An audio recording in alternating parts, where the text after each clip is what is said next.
Hello, viewership of the infamous gentleman. I am the Bard, joining you for what will be my final opening crawl, and naturally, because we have run out of Star Wars voices, I will do this in my own dulcet tones. Episode 6, Return of the Jedi, Chapter 5. Jedi Destiny, a compelling title if ever there was one. As the battle between Imperial and Rebel forces rages around the second Death Star, Luke Skywalker confronts Darth Vader, his father, once Anakin Skywalker. From boy slave on Tatooine to hero of the Clone Wars to Sith Lord, feared throughout the galaxy, Anakin Skywalker's path has been dark indeed. A path that we have charted through this series. Thank you for joining us.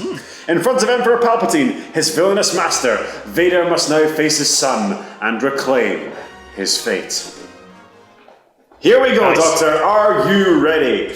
I am, and I remember this episode, this level at least, been relatively straightforward. Because it is basically just a boss fight with Vader and Palpatine. I'm okay with that. That sounds good. Does one of us get to play it as Vader? That would imply... Oh, good God, I poured way too much whiskey. I have no idea, actually. I see you have constructed a new lightsaber. Again, in a deleted scene, because it's never made clear how you know how to do that, Luke. But hey, nevertheless. Yeah, good point. What about those sacred texts on that weird planet with the portal on it? We don't talk about the sacred texts.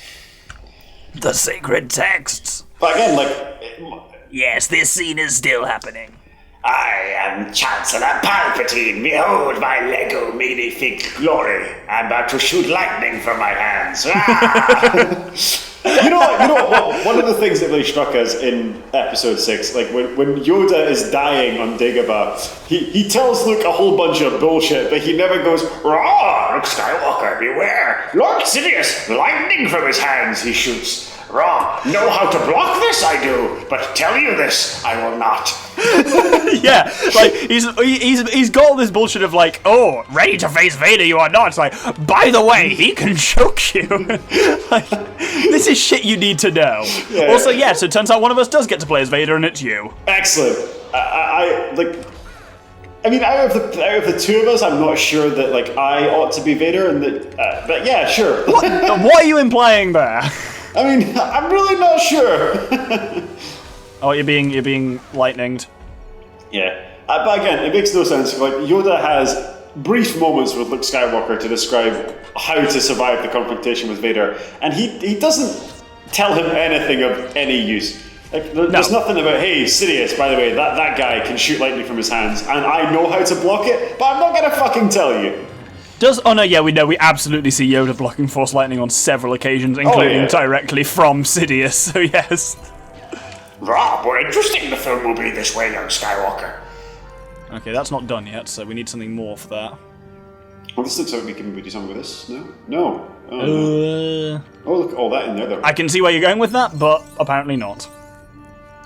Bum, ba-bum, bum, ba-bum. Only now at the end do you understand. Oh, I can use dark side. Yeah, but not. It needs something else to complete it. Oh, there it is. There's the something else. There we go. Only now can you understand that I'm a fucking Tesla coil, you little bitch. Outstanding. Simply outstanding. Here we go. Right. Oh, fucking balls. As much as like we've slagged off Return of the Jedi, because it's a deeply flawed film, whilst it is overall a satisfying conclusion to the franchise. Oh my god, what the fuck? Why can't we get up there? This seems like it should be a lot more straightforward. Oh, how did you do that? You got right. So jump in that. Wait a second. There you go. There we go. It kind of takes you up there naturally. I fucking fell down and all. This is bullshit. Yeah. Okay. Excellent. Let's be real careful. He says to the man who can only move in the compass directions. No, I've taken my hand off. He can electrocute the floor. He's made a sick-ass dance floor. Yeah, and we got to walk through it in the right pattern. We got to wait till it stops. This will be great fun for you. Only now at the end do you understand, young Skywalker, and now you must get down on it. Only now do you understand this sick beat. I don't remember this scene in the film at all. Yes, that's fine. I freed him. Oh. Yeah, like, as ever with any lightsaber duel, that, like, jump attack is invaluable. Oh, help, he's doing me in. I'm drinking. Why? Oh, we'll don't. There we go. There you go. Sorry. No, I'm aware of how much that is required, certainly. Yeah, at this stage, definitely required. But yeah, like, we actually think that Return of the Jedi is a satisfying conclusion overall to the franchise. Yeah. Except it's not a conclusion to the franchise because there's another 3 films afterwards.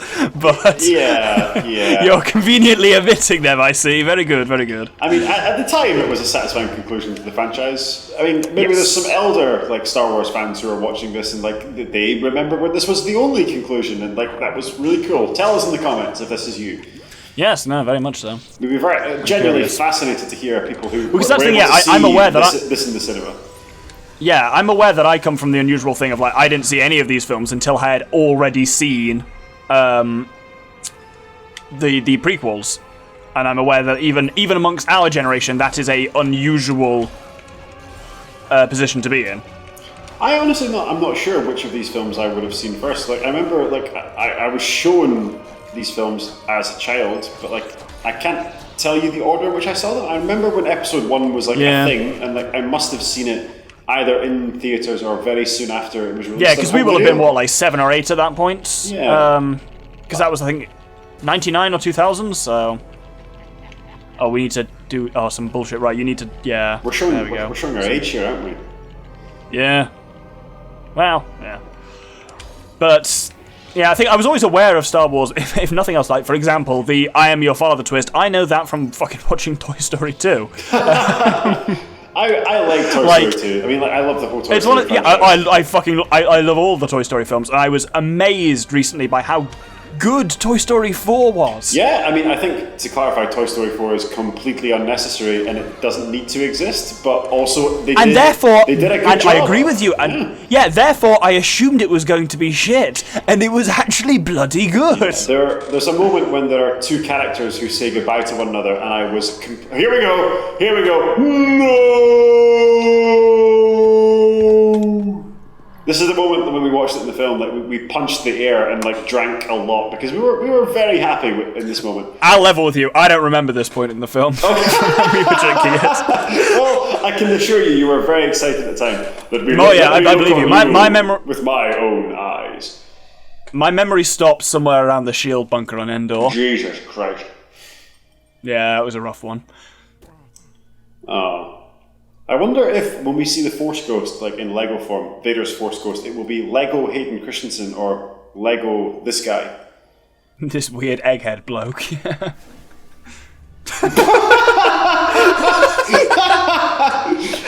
shit like that's quite good about these games. I'll give it that. It is the gameplay that lets these games down, actually. Because the concept and the execution of the humor is actually pretty fucking good. They're very funny games. Like, I think the humor has actually been the best thing about them, because the gameplay and the level... The gameplay has been the worst. And the level design is atrocious. And we're about to do a vehicle level, aren't we? Yeah, oh yeah. You're gonna love it. Again, well, I'm gonna quote Palpatine. Only now, at the end, do you understand the vehicle levels were the true challenge. Vehicle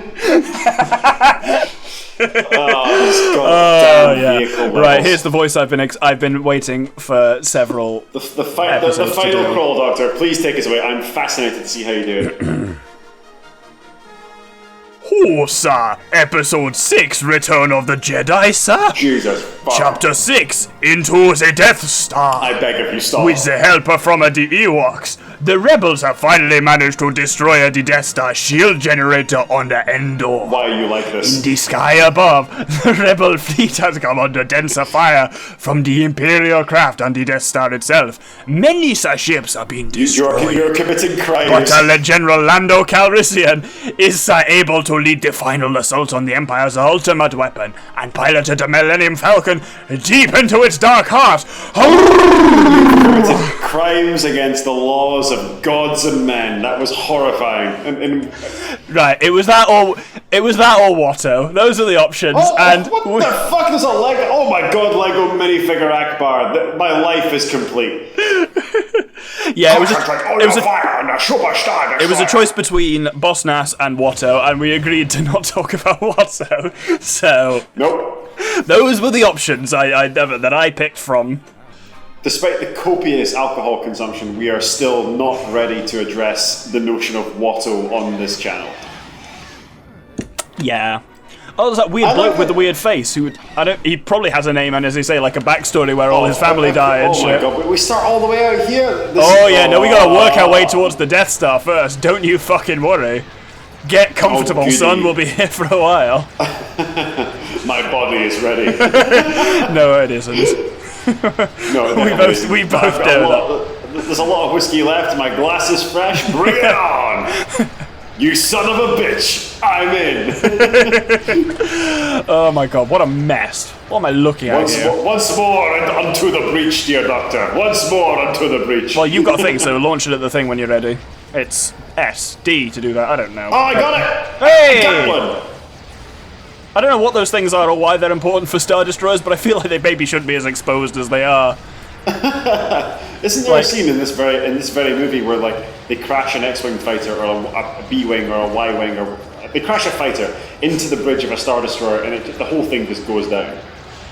Like, I've never understood. Like, there's like, for example, the elites in Halo. Their starships are positioned such that the command bridge is literally in the absolute core of the starship, furthest from all of the outside bits. You want to look outside, you use a fucking screen, not a window. And that's so sensible, and no sci-fi ever seems to do that. They're like, yes, we'll have the bridge at the top and exposed, so they've got a nice view of the battlefield. It's like, no! You wouldn't design a ship like that at all. I mean, I think that's how actual Navy vessels work, though. Like, I mean, obviously it's impractical for most of human history to have the bridge of your ship in the bowels of the ship, because then the captain can't see what's happening. So I think but famously, mimic that structure. Space combat is not most of human history. I know, for obvious reasons, For lots of like big, I've listened to a very interesting podcast on this recently, actually. But for most of like the history of science fiction, they include enough real-world stuff that you can latch on to what's happening. So, like, well, I mean, hence why all of our terminology for spacecraft is naval. We call them ships and stuff like that. Exactly. So, like, Star Trek is a weird, kooky, campy, bizarre little show, right? But you kind of get after the first episode, all right, these people are in the Navy, right? They're on a voyage of discovery. I know what the Navy is. I have no fucking idea what the Federation of Planets is or what Klingons are, but I know what the Navy is, and I can kind of latch on to that. Similarly, like, I have no idea what a fucking Jedi is, but I know what a knight is. I know what a wizard is. Like, these are things that I can latch onto and like give me some grounding in this bizarre, kooky science fiction film. Okay, yeah, I can see that as a point, certainly. I didn't mean to sound like quite so aggressive with that, but I think I've made my point well. No, I think you very much did. I mean, that still doesn't, to a certain extent, excuse illogical shit like that, but like, for example, in Star Trek, it's quite, like, at least in TNG, it's quite clear that the bridge is, like, dead in the center of, like, the thing. That's not a window, that's a display screen, because that makes sense. Yeah. Also, like, I think it's become apparent from conversations outside of this series that we both love TNG. I'm still working my way through it, but, yeah. Oh, really? But, are you in your first watch? Your first watch ever of TNG? Yeah. Oh man, I adore it. I love TNG. I've been alternating between working through it chronologically and watching choice episodes. Yeah, I mean, like, TNG because is it doesn't. episodic. TNG doesn't watch it in basically any order. Yeah, it doesn't, like, it does have overarching plot, but I found that it doesn't hugely rely on it actually. Here's a nerd question that we've like not yet answered: Star Wars or Star Trek? There we go. We're nerds. We're an authority in this matter. I find Star Trek more interesting. Star Trek for me does the Mass Effect thing, that it uses sci-fi as literally as just a means to ask interesting moral and philosophical questions. Yeah, exactly. Star Wars does not do that. We need to go this way, by the way. We need to go back towards the camera. Yes, Star Wars doesn't do that. Star Wars is very generic fantasy. It just happens to be in a space setting. For that reason, I find, even though I am far less versed with it, I find Star Trek more interesting because, Mass Effect is the comparison I would make immediately. We both do love Mass Effect. I would agree. Yes. Like, so the best science fiction just creates a situation or a scenario that can only exist in science fiction, and then uses that scenario to ask in some ways, Doctor Who questions. does that when it does well. Like, Doctor Who doesn't have to be about time travel. Time travel is just your. It's almost like a MacGuffin kind of thing. It's just how you get to the setting you need to tell the story you want to tell, yeah. And Star Trek does that really well. I was like, I don't care if like half the fucking episodes in TNG are, oh yeah, holodeck malfunction. It's like, yeah, but it allows them to address interesting points, so that's pretty cool. Such as what would happen if Professor Moriarty took over a spaceship. Yeah, I did enjoy that one, yeah. Again, all the best not all the best episodes, many of the best episodes of TNG are just finding an excuse to put another veteran actor in front of Patrick Stewart and just letting them do their thing. Because the Moriarty episodes are the best example of that, or one of the big things I've definitely noticed with TNG is how much different in tone the early episodes are to the later ones, like as in season 1. Yeah. They don't really know what they're doing at season 1. It's clear that Patrick Stewart doesn't have a whole deal of faith in it as a concept. Yeah. Well, do you know why that is? Because he thought it was going to be shit.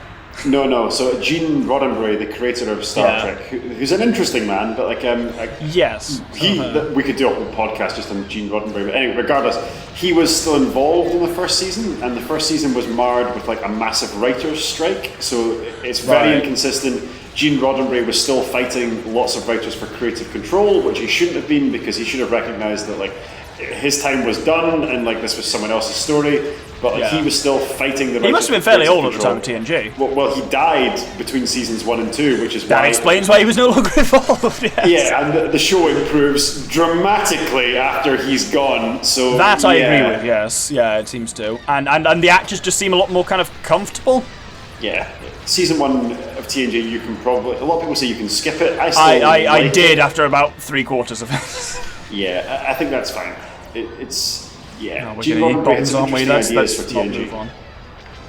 We're going to need these fucking bombs. The bombs, I think, are the biggest. So just to bring it back for a moment, the bombs are the single biggest problem of these vehicle levels? With the vehicle levels, because they require you to do a shit ton of backtracking, and you have to be really careful once you've got bombs to not take hits, or you'll lose your bombs. What am I looking at? What the fuck? I don't know what's happened. I'm sorry. I think that was me. You got to be very careful in ships and vehicles that handle like oil tankers driven by drunk Russians. Yeah, and it's bullshit. I don't know why like the drivers of the oil tankers are Russian, but like I think everyone on the internet understands the point I'm trying to make. Yes. These things are. I was reading an analysis of what it would be of flying aircraft on Mars, as in like traditional aircraft. Oh god, can you grab those bombs, Tar?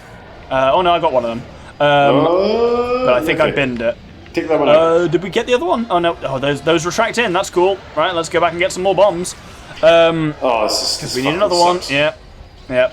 But no, I was reading an analysis on like what it would be like to fly like traditional aerodynamic aircraft in Mars, because Mars does have an atmosphere. It's just much thinner than ours, and gravity is slightly different. And they basically said you can basically to sustain flight like flying an aircraft on Earth, you need to be going about Mach 3 or 4, and the air is so thin and stuff like that. In order to turn, you need like miles and miles to actually be able to have enough aerodynamic forces to pull off a turn successfully. And they said it's basically flying a supersonic ocean liner that you need to anticipate.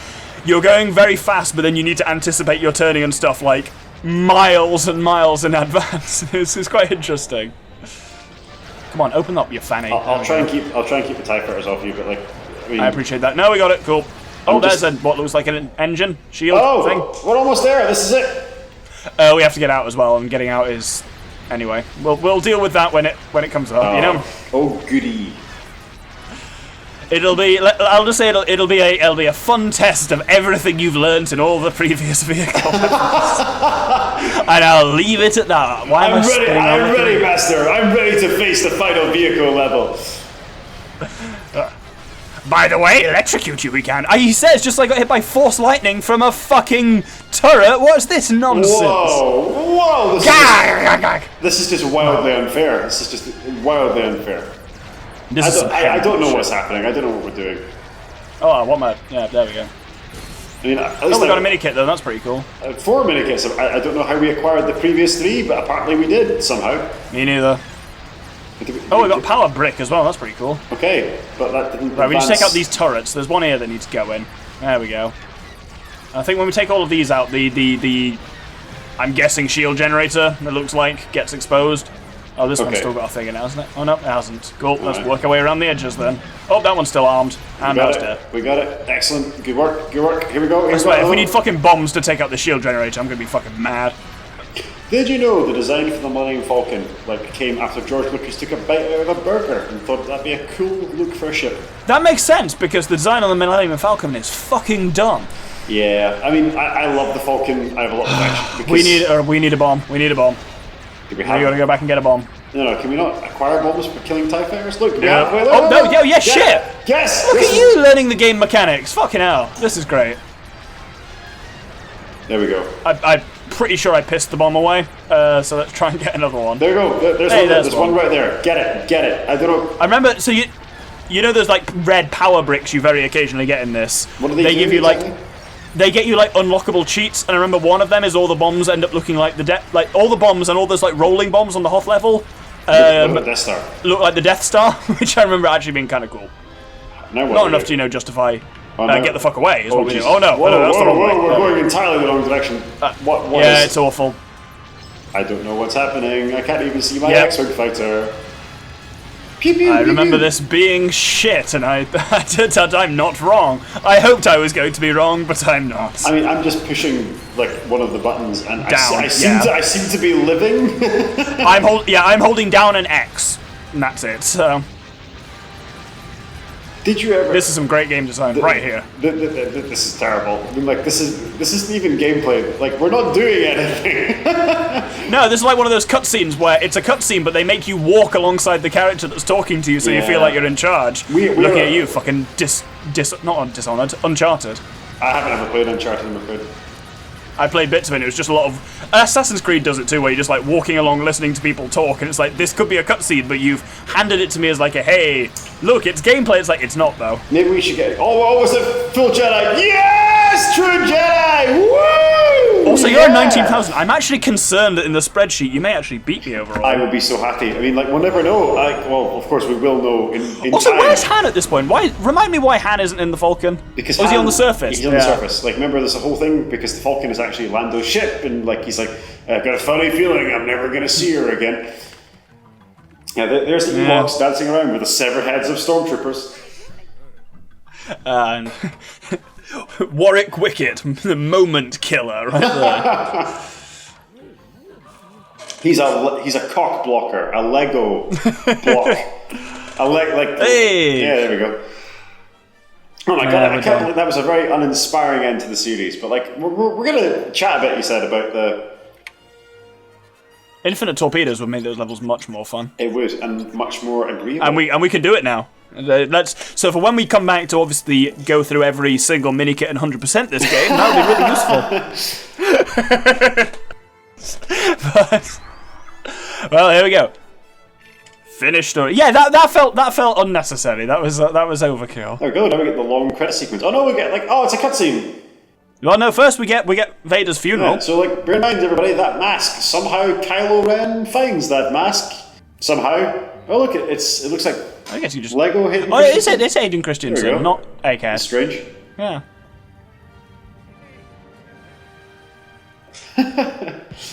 Here's X-Wing fighters lighting off fireworks. Woo!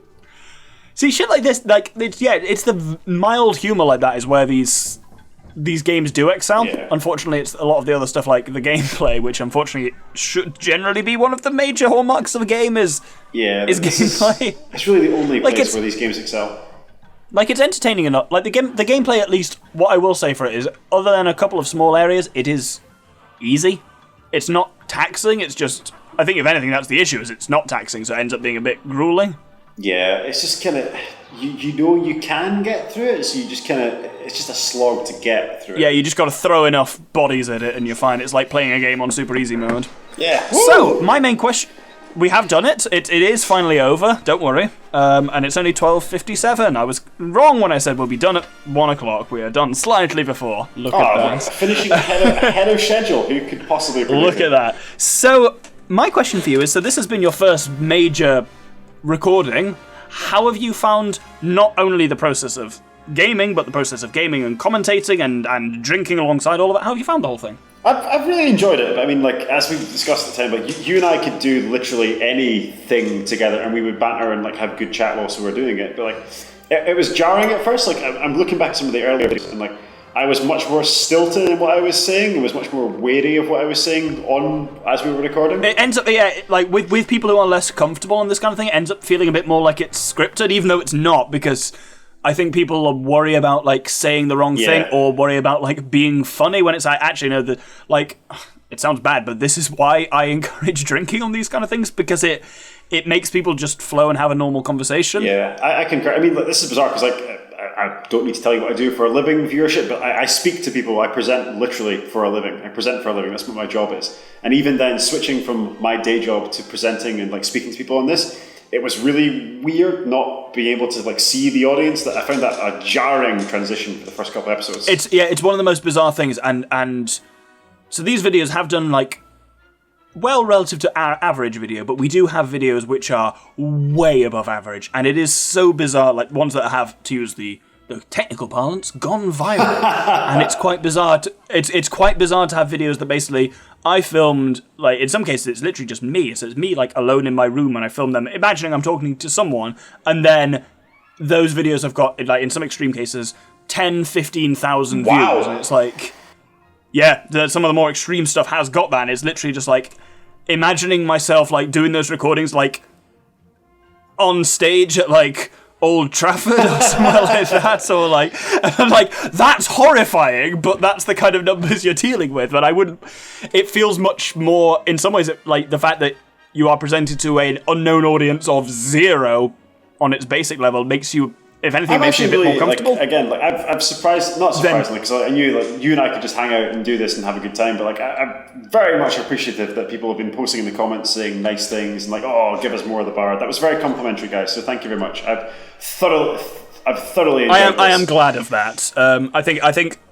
I'd wanted to get you involved in this for years, and I'm glad I finally have, and I'm glad it has gone down so well. I was concerned that it might just be something that we air and everyone's like, nah. And I'm like, oh no, because I don't want to. I wouldn't want that to discourage you, because I knew you'd be good at this kind of thing. Because A, we have the right chemistry, and B, you've got the right kind of energy for this. Yeah. I mean, like, again, I speak for a living, right? So exactly. Yeah. But, like, I think we should definitely expand this. Like, I'm somewhat limited by, like, the awful technical capabilities of my laptop, but we should try and do more things like this, even just as definitely we'll get there. I mean, away. as COVID dies down, we'll have more chance to actually come up in person, which obviously then tech is less of a limiting factor, because I can drive up with all my shit in the back of my slightly better car. I think something that we did that was a really good idea was we watched the films almost concurrently with this, because you and I know a lot about Star Wars, but we learned from one another as we went through watching the films. Yeah, it was a lot of Star Wars, and, like, I'm glad that, like, the Star Wars phase is done and I can start watching something else. But, like, it definitely helps creating this. Well, Star Wars phase is done, because we do still need to watch last Skywalker, whatever the fuck it's called, Rise of Skywalker. That'll be but neat. At least, and I'm glad we'll be watching that after we've done the final recording on this, because then it will all be capped off, which will all be kind of nice. We'll have to talk about whether we need to, not need to, but want to watch Lord of the Rings together before doing Lego Lord of the Rings, or I think the same way we can do it kind of concurrently.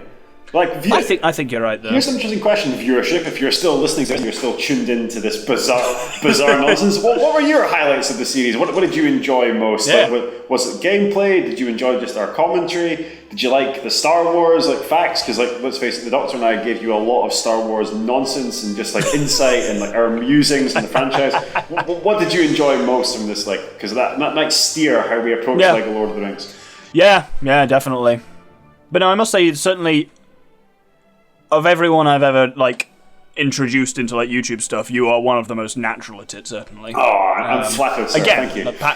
Perhaps not surprising given your employment, and, like, I suspected you would, like, so much of it is just about to use the buzzword on-screen chemistry, and I knew we'd have that because this is just how we are. Like we're not really doing anything different to, like, if we were to the viewers, if we were to spend an evening drinking together, me and the bard, this is basically what we do. Yeah. We'd play some video games, we talk shit, we drink quite a lot, and this was just it like, so much of the, in inverted commas, skill of these kind of things is getting used to, like, the fact that the gameplay often is secondary, and it's basically just there to promote talking points. Yeah, I As much concur. as anything else. I definitely concur. So, like, I mean, it's been fun just kind of hanging out with you and doing this more than anything else. The fact that these have got like a positive reception and like your viewership has been so lovely and so supportive, which I massively appreciate, guys. That's been a really lovely bonus. But like, just hanging out with you and like spending time with you and doing this stuff has been terrific. It's been very good fun. As much as I agree. As much as I've been complained bitterly about the Yeah, we talked shit about the games, but it has been really good. Games. And look at that, we're just over a third of the way through.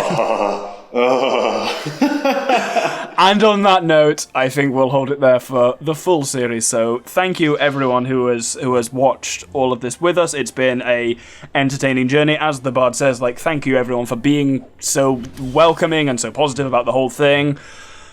Bard, do you wanna I could say ease us out. That's not a phrase, but you know what I mean? I can say this out. Thank you very much for joining us, folks. This has been the final installment of our series of the Doctor and the Bard playing Lego Star Wars The Complete Saga. We hope in the very near future we can bring you Lego Lord of the Rings, so stay tuned for that. Wherever you are in the world, we hope you are happy, we hope you are healthy, and we wish you a very good night. I have been the Bard. I have been the Bard, and I have been joined. You have been the Dard. I have been the Dard.